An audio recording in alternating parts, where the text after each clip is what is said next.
Finance. Hey, what's up, everybody? Welcome to the Financial Independence Podcast, the podcast where I get inside the brains of some of the best and brightest in personal finance to find out how they achieved financial independence. I'm excited to introduce my guest today. He's Doug from MonumentalStrength.com, and Doug is actually my personal trainer. He's been working with me since I quit my job back in August of 2016, and he's whipped me into the best shape of my life. I feel great. I'm sleeping very well. I'm stronger than I've ever been, and it's been a fantastic change. And I wanted to get him on the program because that was probably the second biggest mistake I made on my path to financial independence. The first being I was putting off my happiness until I reached FI, but I was also putting off my health. So I figured, I was too busy when I had my job. So I was like, well, I'll worry about health and working out and getting in shape after I hit FI. And that was really stupid because I would have felt so much better in my job and in my life at that time had I been focusing on my health, because the benefits of getting into shape are so much more than just being healthy. Like I said before, like I sleep better, I feel better, I'm happier, I'm in better moods, I eat better, and I wish I had taken advantage of it before FI because it would have made my working career so much happier. So I wanted to bring him on the show to chat about everything that he's been putting me through over the last 2 years. And I wanted to release it now before Christmas so that you get a few weeks head start before everyone hits the gym in January. I've been going to the gym for the past 2 years consistently, and I definitely notice an uptick in people that are there in January and then not so much in February. And you don't want to be one of those people. So don't put it off until January 1st. Don't make it a New Year's resolution. Hit the gym now. The first 2 weeks are probably going to be the hardest and the most uncomfortable, and because you're not going to know what you're doing, you're not going to feel strong, you're not going to really feel like you're doing it properly. But after the first 2 weeks, that's when I started really to enjoy it, and then that built from there. So if you hit the gym now, you have a lot of free time over the holidays. You can start figuring everything out while the gym is quiet, and you can take advantage of one of the best perks of working out, in my opinion, is the freedom to eat a bunch of food, because you've obviously strained your muscles. You need to refuel yourself and rebuild those muscles. So anytime I work out, I feel like I can just eat a ton of food and not feel too guilty about it, as long as it's pretty healthy food. And there's no better time than the holidays to take advantage of that. So without further delay, Doug, thanks so much for being here. I appreciate it. Yeah, thanks for having me. So we go way back. We met way down in Ecuador, I think in 2014 or so. It was the first Chautauqua I ever went to, and it was no doubt your first Chautauqua as well. And if I remember correctly, you guys were pretty early on your path to FI and sort of new to the whole thing. So it was quite the leap to just go down to Ecuador. Is that right? Yeah, that's right. Luckily for me, my wife is pretty adventurous. I'm more of the stay-at-home kind of person, so I'm glad I have her to rip me outside. and your wife is Jay from MillennialBoss.com and the Fire Drill podcast, right? That's right. She wasn't a podcaster or blogger back then, though. You guys, I think at that time you had just bought a big house and were maybe second guessing that decision, and you're pretty new to the whole FI game. So yeah, well done to you guys for coming down, and especially you, because you weren't particularly into finances and all that stuff, were you? No. In fact, I wasn't really second guessing the house purchase until we went down to Ecuador and talked to all of you guys. So I was pretty happy with it, and then I was like, wait a second, they're kind of right. So I do believe there was some talk about stripping the house of copper wire to get some of the money back or something at one point. I don't know. I was probably sleeping in.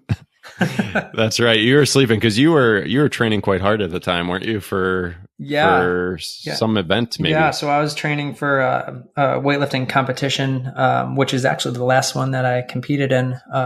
So actually, that might have been 2015 then.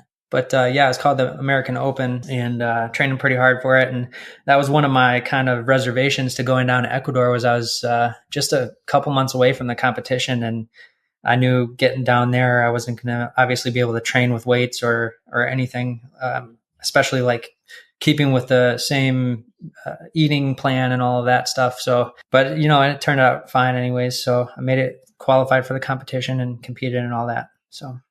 Oh, nice. Yeah, no, because I just remember you were always very disciplined with your eating at the meals that we had, and you weren't drinking, and you were going to bed at a reasonable hour. So yeah, you're right. At some point, Jay stayed up way later than you, and we were all in the hot tub. And the bright idea was to strip all the copper wire out, and then just leave the house to rot away, which obviously was just joking. But I'm glad you didn't follow that advice, because as you mentioned right before we got on the call, you're just hopefully closed on the house finally. So that's behind you. Yeah, for sure. So we've known each other since either 2014 or 2015, whenever that was.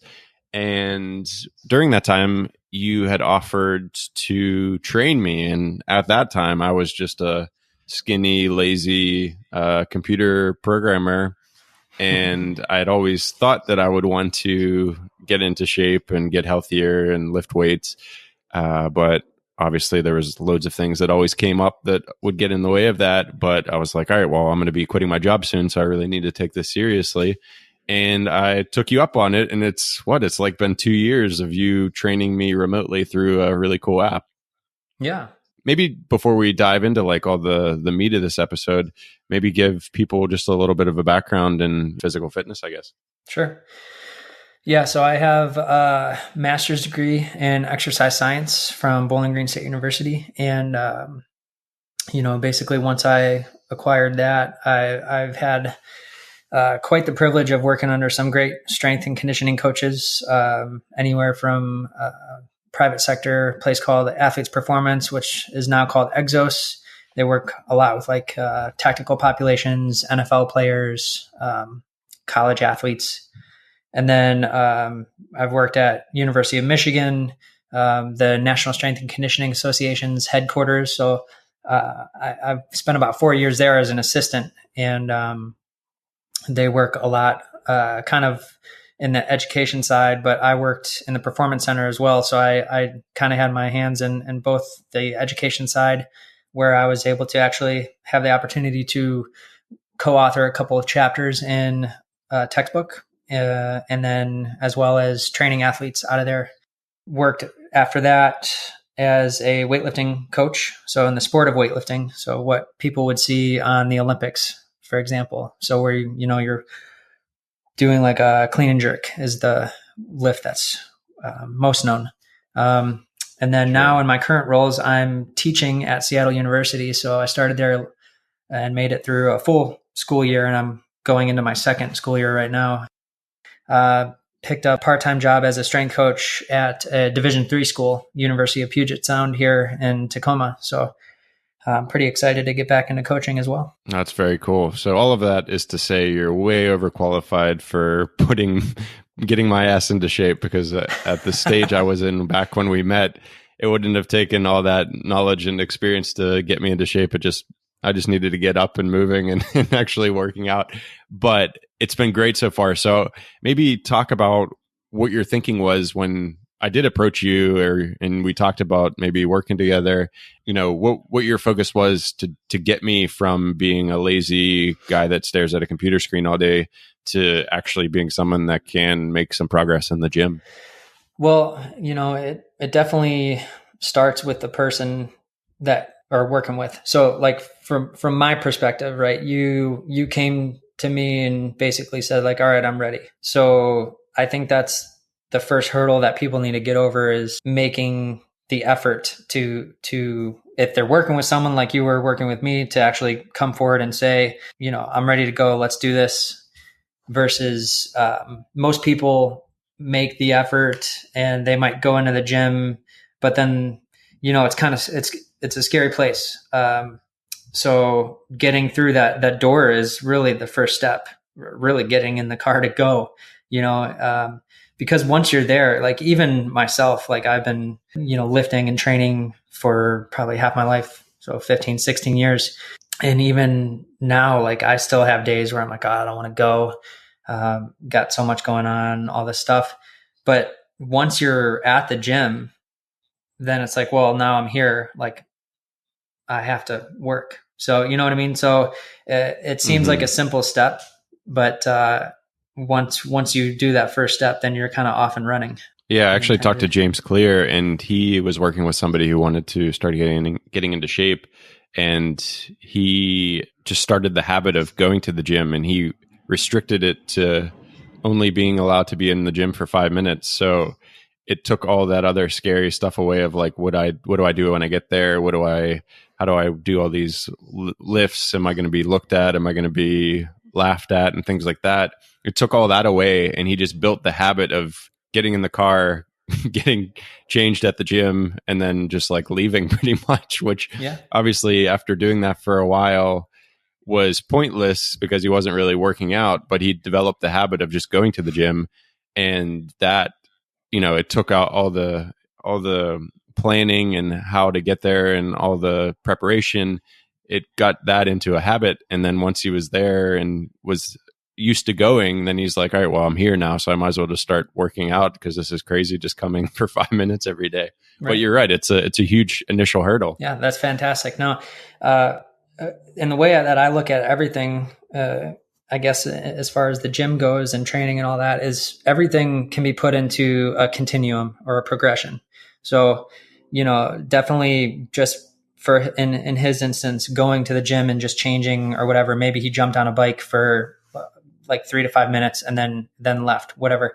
That's still better than not going. So you got to start somewhere, right? So if that's his starting point, and then he, 2 weeks from there, he actually does some lifting or whatever, or goes 10 minutes on the bike, you're still moving in the right direction. So if you look at it like that, I think it's a little less scary.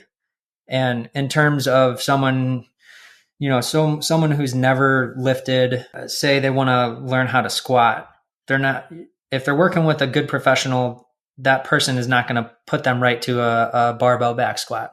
There's a progression to learn that, to build up to that. And everyone is individual. So in terms of their learning progress, you might not get to the barbell in a month, but someone else might get there in 2 weeks or whatever, right? So it's, as far as the learning rate and when you're ready, it's going to be individualized, and you're not going to be thrown under the bar, which is the most scary thing, I think, to people, right? Because that's the biggest exercise. Right. You can do the most weight with that.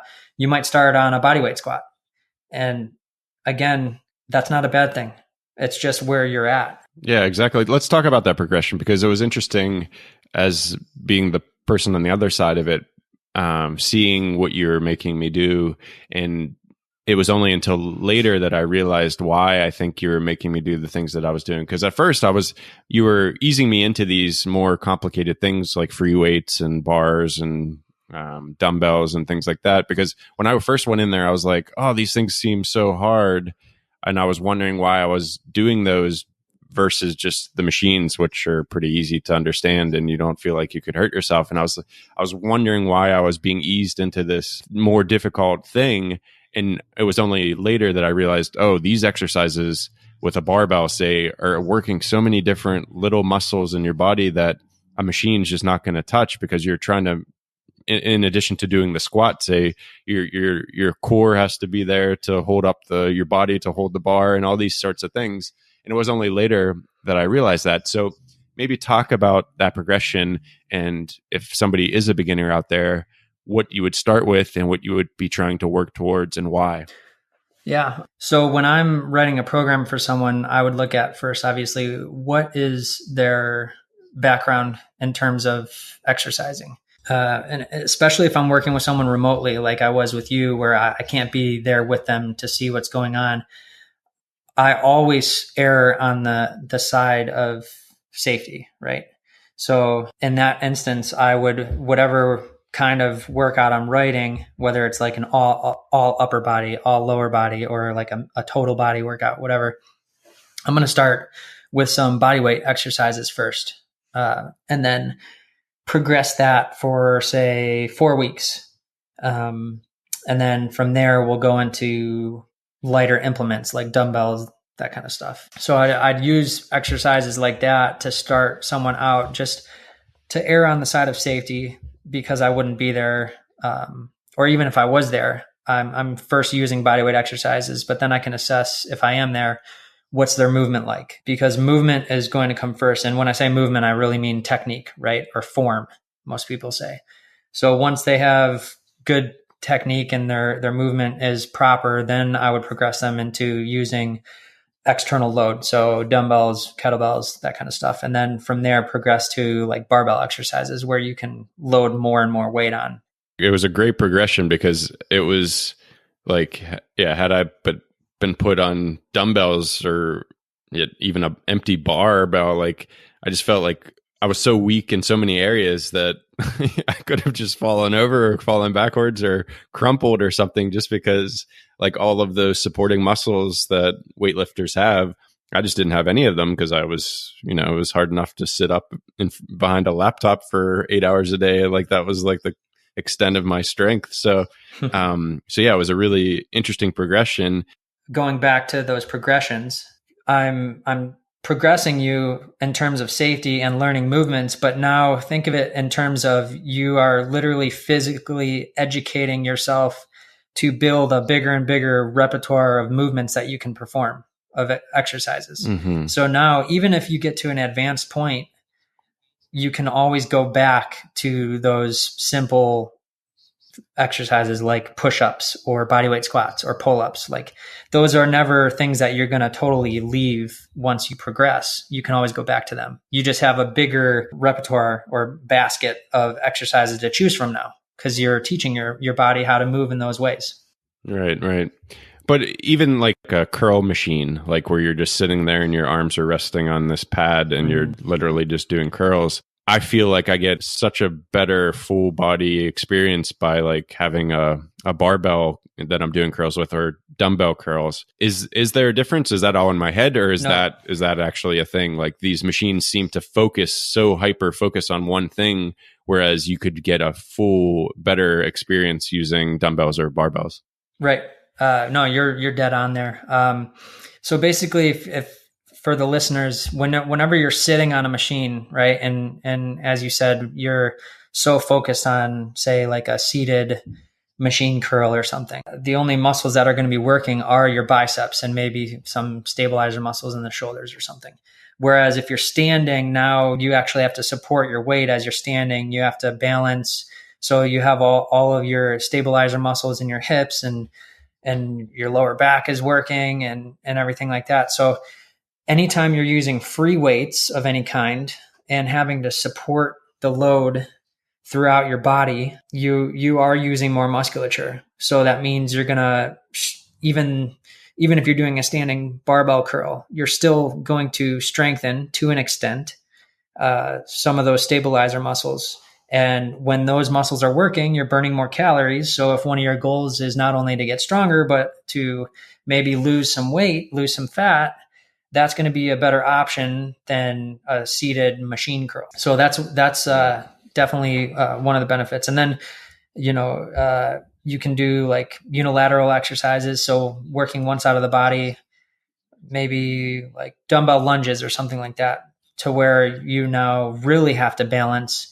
And now you're working a lot of your trunk musculature. So the core, as most people say these days, you're going to definitely strengthen that more than if you were doing a machine exercise. Yeah, absolutely. And that was only something I appreciated later on, but I really appreciate it. And I'm so glad that I did take the progression through those things with just body weight exercises to sort of feel the movements, and then trying out kettlebell or dumbbells just to ease myself into the weights, and then eventually getting to the barbells, because it just feels like I'm getting such a good workout. And this is probably a good time to talk about that, actually. People probably think you would lose more weight running a marathon than working out and lifting weights in the gym all the time. But the amount of calories that are burned with some of these exercises is quite high.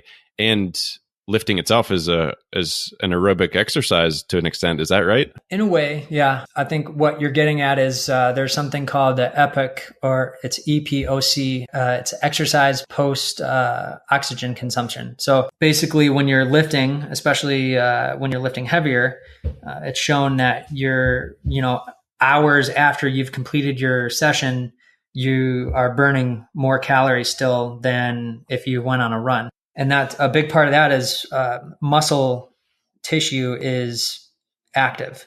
So the more muscle you have, the more calories you're going to burn. So that's why they say lifting is better than running or any cardio And obviously I'm not saying cardiovascular exercise is something you should totally avoid, because obviously with the heart health and things, there are benefits to that. And Sure.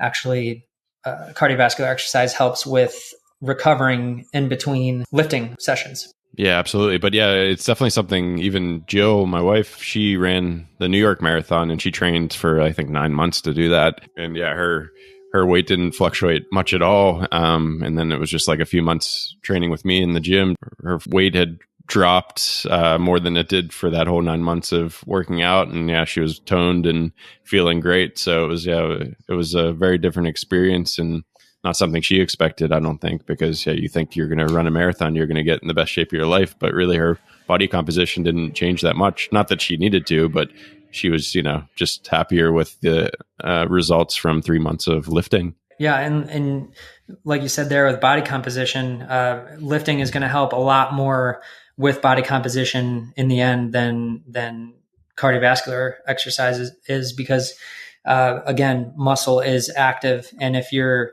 lifting and working your muscle more, whether it's you're going to hypertrophy, gain more muscle size, right? That's going to then allow you to burn even more calories if you're adding more muscle to your frame, and help even at rest, right? Even if you're just sitting there, you're burning more calories because you have more muscle on your frame. Right. Okay. That makes sense. Yeah. And speaking of sitting there, just real quick, one benefit that I was really pleased with is better posture. That was something that I was always like, the worst nerd posture, and I always wanted to fix it, but I could never focus on it to fix it. And I just didn't realize that I think core strength was the main problem. And after addressing the core strength and increasing that, then the good posture just came more naturally. Is that how it works? Yeah. I mean, if you think about it, like even standing or sitting, like you say, if you make those individual muscles stronger, they're able to essentially hold you up better, right? So everyone thinks of strength as like going to, or I should say displaying strength as just doing an exercise, but you can display strength sitting, right? You have those stronger muscles to now hold you up better. And even when you see people that don't really know what they're doing, they go into the gym and they're doing like the exercises you see most people do, and people call them the mirror muscle exercises. So they'll exercise the muscles that they can see in a mirror, basically facing, right? So the anterior or the front of your body. But most people don't work the posterior side or your back, right? So we're talking your hamstrings, your glutes, or your butt muscles, your lower back, your upper back. So things like rows, back extensions, things like that, those are the postural muscles that are going to help you in being able to sit up straight and being able to walk straight and not be hunched over. And honestly, that's just in terms of, we'll call it static health. Like those exercises and those muscle groups are going to be major in your health for just sitting there. We don't see it now, but 20 years, 30 years from now, what do you look like if you don't do those exercises? You'll be standing up straight for what your normal is, but you'll be facing the floor. Right. Yeah, no, that's a good point. And the other thing to discuss maybe about leg day and those other muscles is those are the ones that are going to be burning the most calories. So if weight loss is something that you're interested in, increasing the muscle size of your biggest muscles, like your butt and your hamstrings and things, surely is going to be the thing that burns a lot more calories. Is that right? Oh, absolutely. Yeah. Again, bigger muscle, more calories burned. So, especially on the guys' side, most guys don't do legs, right? Friends don't let friends skip leg day. So if half your body is your legs and you're not working them, then you're missing out on a big opportunity. So definitely important. And again, you don't have to start squatting with the bar. You can start with body weight in your room if you don't want anyone to see you doing body weight squats, but you got to start somewhere. I couldn't walk after my first session of bodyweight squats, so it definitely works. And if you haven't worked out your legs ever, then just be prepared to struggle to walk for a few weeks until you get used to it. But it's a good pain, I think. So this is probably a good opportunity to talk about like the the main training days and the muscle groups that are focused on? Like, I've obviously noticed a pattern with your training plans over the years. You maybe want to talk about the big groups and how you pair them up and things on certain days. Yeah. And real, I mean, I never like stick totally to the same stuff, right? I'm always changing things up and progressing. As we said, we want to move in the right direction. So it just really depends on what's the priority goal for that training phase. So if someone's looking to gain muscle size, like when I was working with you, I can say, okay, well, day one, we're going to work mostly like the chest and triceps, right? Day two, we'll switch to lower body, let the upper body rest, and we'll go more of the anterior muscles like the quads and work like squatting type movements. Day three, we'll do upper body pull, so like back stuff, and we'll do a lot of rows and pull-ups and things like that, and so on, right? Switching up the muscle groups, and that's more of a traditional bodybuilding type program. So that might be a program you'd see like Arnold and those guys on back in the day of bodybuilding. Now, if you're talking, oh, I want to gain strength, then obviously I'm not getting into the nitty gritty of sets and reps and load and things like that. But if you were going for strength, then we can look at, okay, 3-4 days a week. Now we're going to pair up, we can start pairing up muscle groups into movements. So then we look at it in terms of not necessarily what muscles are we working, but what movements are we working for the sessions. So we could do like day one upper body press again, but now we're pressing overhead because we're not like strict on, oh, we're only working the chest this day. But now when you press overhead, you're working the shoulders. And then second day, lower body pull. So that would be like deadlifts and RDLs where you're working the hamstrings and lower back and stuff like that. But then you're working obviously heavier load, less reps when you're trying to gain strength. Cool. And yeah, this obviously is way more complicated than we can actually get into here. But are there any good resources that you'd recommend for somebody who's looking to get started? I know you have email series that sort of gets people introduced to things like this. Is there any books or courses, or what would you recommend for somebody who's interested in getting started? There's the NSCA, who I work for, has Essentials of Strength Training and Conditioning textbook. 4th edition is the newest one. And that, while it is for professionals, I think is written clear enough that somebody could take a lot from it. If they're not looking for such a comprehensive book, because that goes over everything, right? From like physiology to biomechanics and things like that. There's like one-off books, like Periodization is one by Tudor Bompa. That's pretty good. And I mean, that's like textbook size, but that's mainly on program design. So if they wanted to learn how to properly design a program, that would be a good one. There's also Science and Practice of Strength Training, and that's by Kramer and Zatsiorsky. So that's like a go-to for me on a regular. And again, it's not too complex to where someone couldn't take a lot of information from it. Some of the stuff gets nuanced, but it's pretty good overall that I think a beginner could read it and comprehend most of it. Cool. And then if they don't want to learn about it, they just want to get fit, obviously the same app that you use for me, you use for other people, right? Yep. That's Trainerize app. Actually, another source that I thought of just now, I've been really enjoying a lot of stuff from Charles Poliquin. So he's world renowned as a strength coach and works with a ton of Olympians and pro athletes and all that. And most of his writings, he backs up with research literature. So I like learning from him a lot. And his stuff is on strengthsensei.com.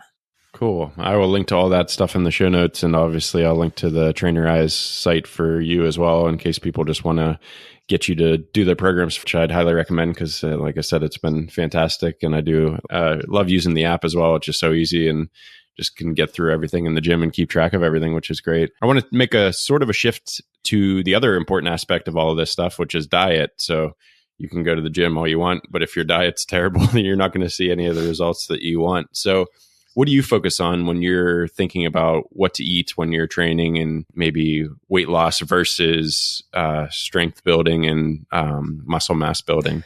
Well, yeah. So, I mean, it all comes down to the main focus should always be on calories in versus calories out, right? How much are you taking in and how much are you burning? And so really, like for someone who's just starting out, the first step is sit down and write out what you've been eating.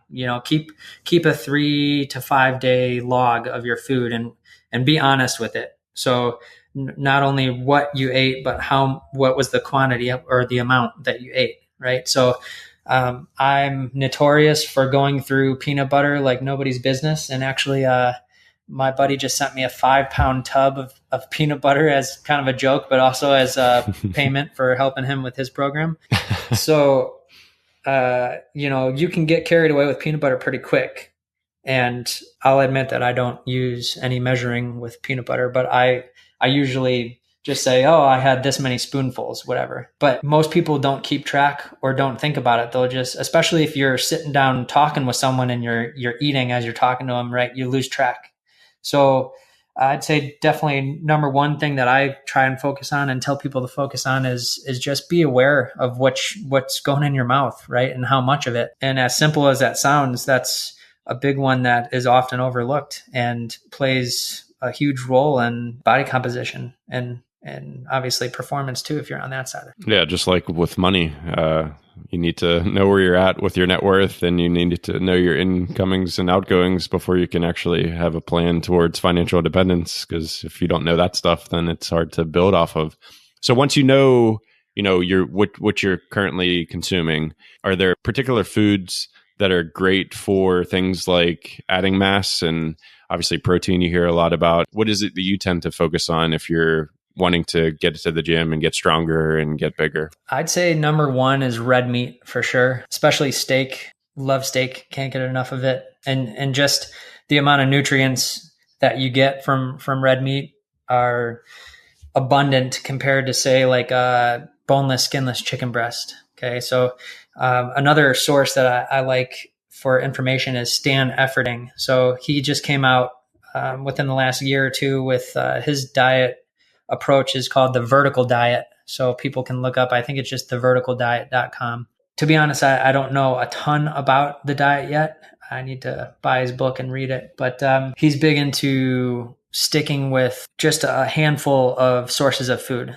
and letting your body get used to digestion with that and taking it in the nutrients. And one of his biggest things is gut health. So there's a ton in the recent years that's been learned about gut health. And basically, if you're not up to par with your gut health, you're not going to absorb the nutrients as well. And therefore, your body is not going to function at its fullest potential if you're not absorbing those nutrients. So he sticks to, say, like steak, white rice, carrots, and a couple other things. Reason being is also the micronutrients, right? So macronutrients versus micronutrients. Macronutrients are your protein, carbohydrates, fats. So most people think of those as the focus. And his thing is you should be looking more at the micronutrients, because that's what you may be missing out on, a lot of those micronutrients. Say like most people, especially in the northern hemisphere, are deficient in vitamin D, right? Because of the lack of sunlight. So, focusing on what you may be missing out on and then getting those things, you start to feel a lot better, just like miraculously, right? All this stuff starts getting put into play and you feel a lot healthier. And a lot of the micronutrients are responsible for things like blood pressure regulation, insulin regulation, things like that. So pretty important. So this is probably a good time to talk about like supplements. So it seems like I've always thought most supplements are probably a bunch of bullshit, but there's probably some that are quite good. So in particular, I think the ones that we've taken in the past are vitamin D. Obviously, we are very deficient of that here in Scotland. Maybe some calcium and some fish oil.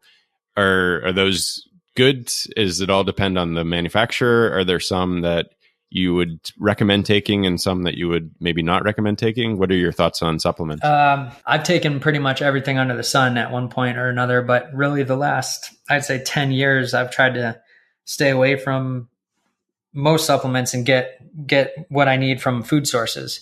And really the only way that you can know if you're deficient for sure is to actually get a blood panel drawn, right? So that's kind of the first step in checking versus just going out and spending your money when you don't really know if you actually need those things. So if you want to really know for sure, you go and get a blood panel drawn and look and see what you're deficient in. And then you can make an educated decision on if you really do need those supplements. Or again, like you can always go to whole food first before you're getting those supplements to get what you're missing.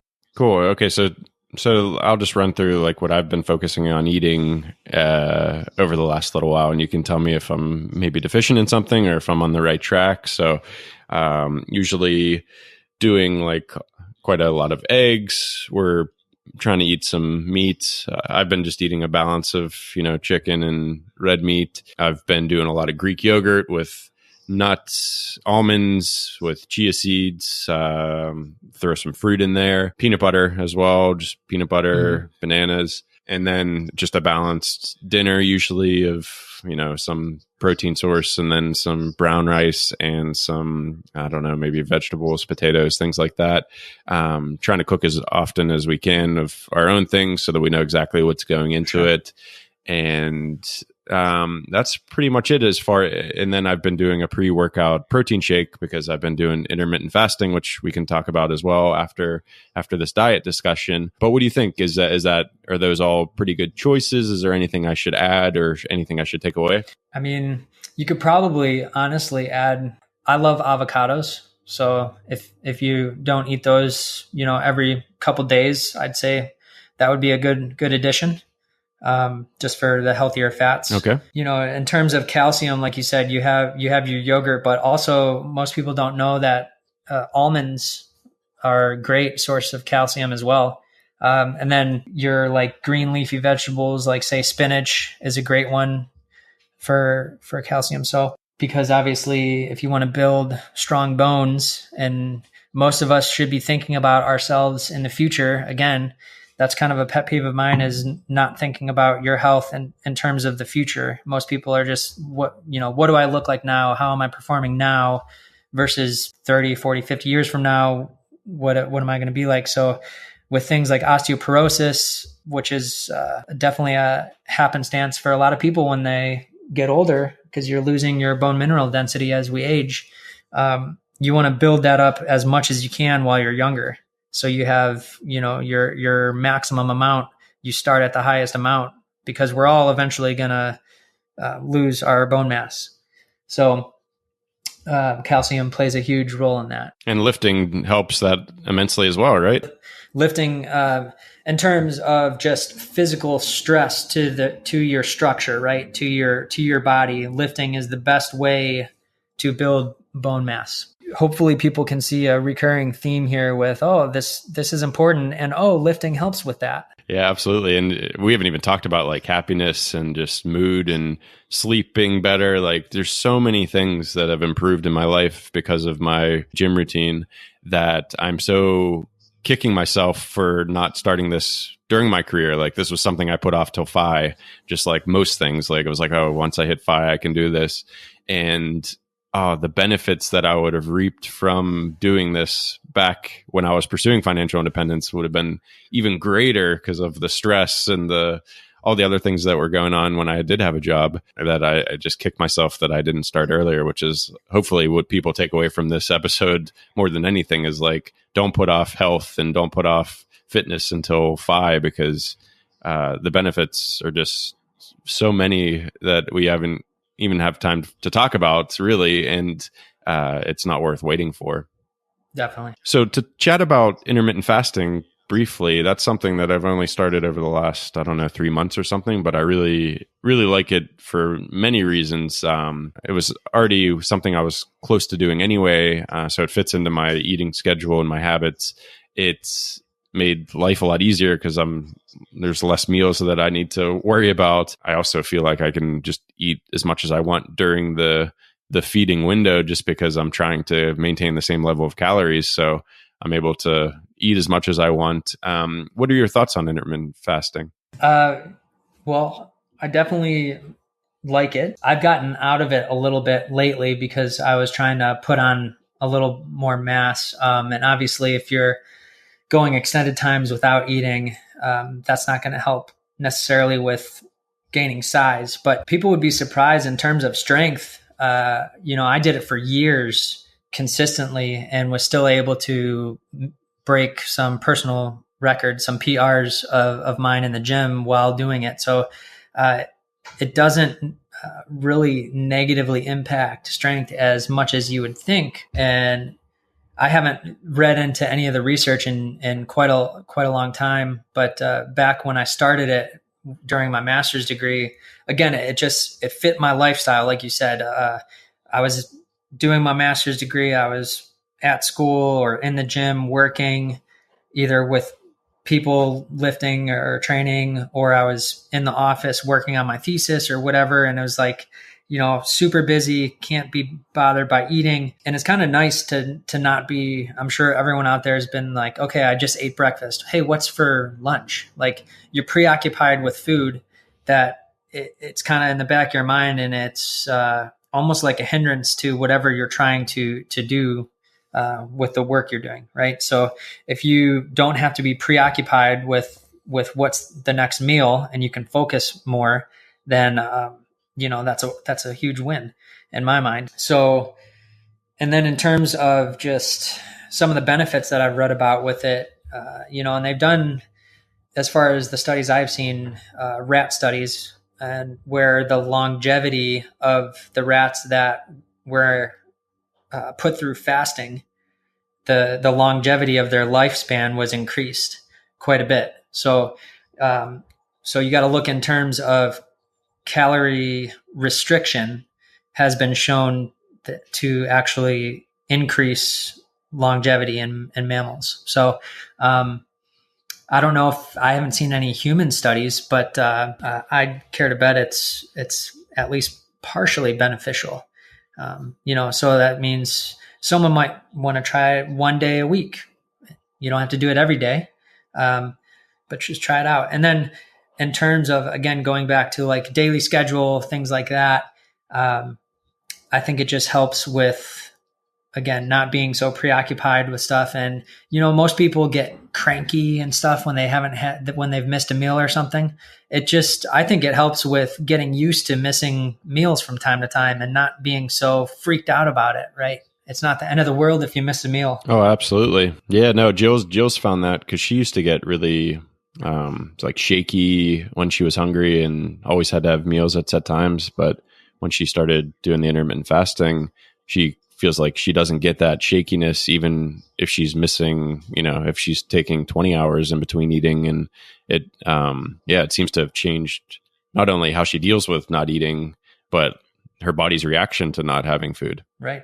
A reader, Subject Beef, who's big in Reddit. He started actually a Reddit subreddit called Fit for Fi or Fit Fi. I'll link to that in the show notes. But he sent me a really good video of some research on intermittent fasting and how it was far superior than calorie restriction, just dieting for weight loss. And he went into some of the science behind it, which was really interesting. So I'll put a link to that in the show notes as well. Is there anything we didn't talk about that's important in this whole sphere of health and well-being and fitness? I'd say maybe the last thing, and one thing that I could even do better myself about, is we talk about food, like, okay, what's the food you're eating? What's the amount of that food that you're eating? But also, if you take a couple steps back, what's the source of that food? Like, where did that food come from? Take an apple, for example. Like, we know apples to be healthy and whatever, eat an apple a day, keep the doctor away, right? That's the old saying. But where did that apple come from? Mm-hmm. Was there pesticides being sprayed on that apple, right? So you have to keep that in mind, right? So where's the food coming from and what was used on it? Were there chemicals used? Because obviously that's those chemicals could potentially lead to all kinds of bad stuff, health issues, cancer, all kinds of stuff like that.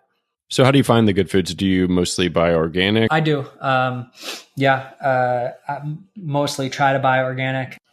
So this has been awesome. I'm really excited to get some of this information out there because, yeah, like I said, it's been such a big impact to my life over the last couple of years. So hopefully it's inspired other people to take it more seriously. I usually end all my interviews with what's one piece of advice you'd give to somebody on the path to financial independence. So you could go money this way, you can go health. It could be, I'll leave it up to you. Let's stick to health just because, my wife, Jay, is the one that handles the financials in the family. So I handle the health stuff.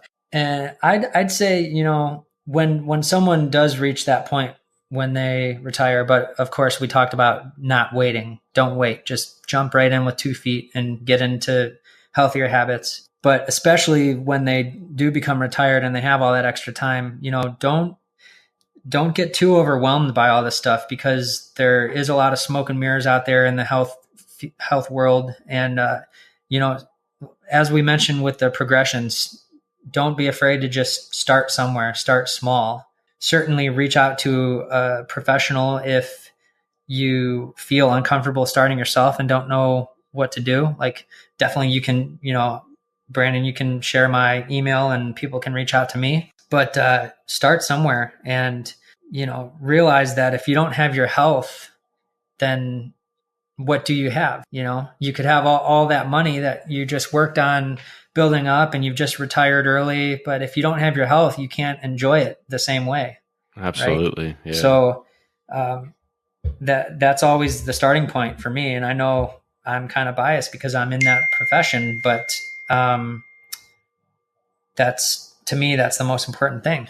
Yep. No, I can't agree more. So that's great advice. How can people find you? So I'll add your email address to the show notes, obviously link to your website on the Trainer Eyes app. Anywhere else they can get in touch with you? So my website's Monumental Strength. You can find me at Lil Weightlifter, LIL Weightlifter, on really all the social media channels. Cool. Well, I will link to all that in the show notes. And yeah, thank you again so much for chatting to me about all this stuff and for whipping my ass into shape over the last 2 years. It's been amazing. So I really appreciate it. Absolutely. Yeah. All right, buddy. Bye. Bye. Finance.